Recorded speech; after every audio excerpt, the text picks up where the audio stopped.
I've been wondering for years why every historian who's studied the collapse of democracies has been saying, we've seen this before.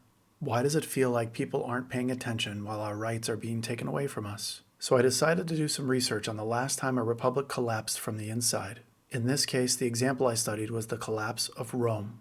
We need to really understand what the patterns look like up close. Because right now in the United States, executive orders are bypassing Congress. Institutions that have existed for a century are being dismantled in weeks. And the people watching it happen are either cheering or scrolling past it. How is that possible? Because nobody who lived through the fall of the Roman Republic ever recognized it while it was happening. Not in Rome, not anywhere. The people inside always thought they were the exception. They were not the exception. There is a documented pattern for how republics die. And if we want to understand how republics collapse and prevent it from happening in the United States, we need to understand what Rome actually did wrong.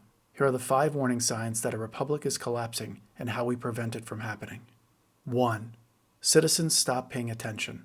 Think about the last time you skipped a local election, or scrolled past a story about something happening in Congress because it felt too complicated to understand, or too far away to care about. That's also how it started in Rome. Around 100 AD, Roman poet Juvenal looked back at what Romans had already lost. He wrote that Romans had once controlled military commands, elections, and the entire direction of their government. Then they gave it all up. They stopped caring about who was governing them, and they started wanting just 2 things: food and entertainment. He called it bread and circus. He was not talking about lazy people. He was talking about citizens who traded civic responsibility for comfort and spectacle. Politicians figured out that if you keep people fed and distracted, they stop asking hard questions. When citizens stop paying attention to their leaders, someone else starts doing the governing for them. Americans now spend an average of 7 hours a day consuming content. News, outrage, entertainment, scroll, repeat. And civic participation is quietly declining underneath it all. Rome didn't lose its republic because the people were evil. It lost it because people were too busy watching this show. 2. The rules started bending before they broke. Think about the last time a politician did something recently that would have ended a career 20 years ago. And now nothing happens. And a week later, everyone has moved on. That's exactly what happened in Rome. Rome did not fall because someone announced the republic was over. It fell because the rules stopped being followed long before anyone noticed. French sociologist Émile Durkheim studied what happened when the norms holding a society together start to weaken. In 1893, he found that when shared rules lose their authority, people feel disconnected, purposeless, and no longer bound by the standards they once accepted without question. He called it anomie. Anomie does not feel like a collapse. It feels like a series of small exceptions, each one justified, each one temporary, each one making the next one easier to accept. In Rome, procedures bent for convenience. Traditions got ignored when they were inconvenient. Nothing looked dramatic. Everything looked manageable. In America, a president refuses to honor a subpoena. Then another politician does. A norm gets broken and nothing happens. So it gets broken again and again, until the breaking is just the new normal. That is not politics. That is anomie. And Durkheim told us exactly where it leads. Toward a population so disconnected from shared rules that they stop defending those rules entirely. 3. Loyalty moves from institution to one man. Think about the last time you heard someone say they don't trust Congress, or they don't trust the courts, or they don't trust the media, but they trust Trump completely. This is the most dangerous sentence a citizen of a republic can say. Sociologist Max Weber spent his career studying how societies decide who deserves to be obeyed. In his landmark work, Economy and Society, he identified 2 completely different kinds of authority. Legal rational authority is loyalty to institutions, rules, and systems. Charismatic authority is loyal to a single individual based on personal qualities alone. He called the shift between these 2 authorities the most dangerous transition a society can make. Rome made that transition. Julius Caesar did not break the system. The system was already breaking. Citizens had stopped trusting the Senate and started looking for a strong man to fix everything. Caesar walked through a door that anomie had already opened. When a sitting president tells his followers that he alone can fix it, and they believe him, that is not a campaign slogan. That is Weber's charismatic authority replacing legal rational authority in real time. When people transfer their loyalty from institutions to one individual, the institutions stop working. Because nobody defends what they no longer believe in.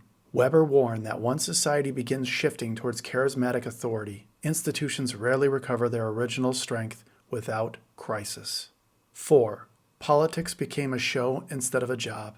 Think about the last time a political movement made you feel something. Now think about whether it changed anything, whether any policy shifted, whether anyone was held accountable, or whether it was just really satisfying to watch.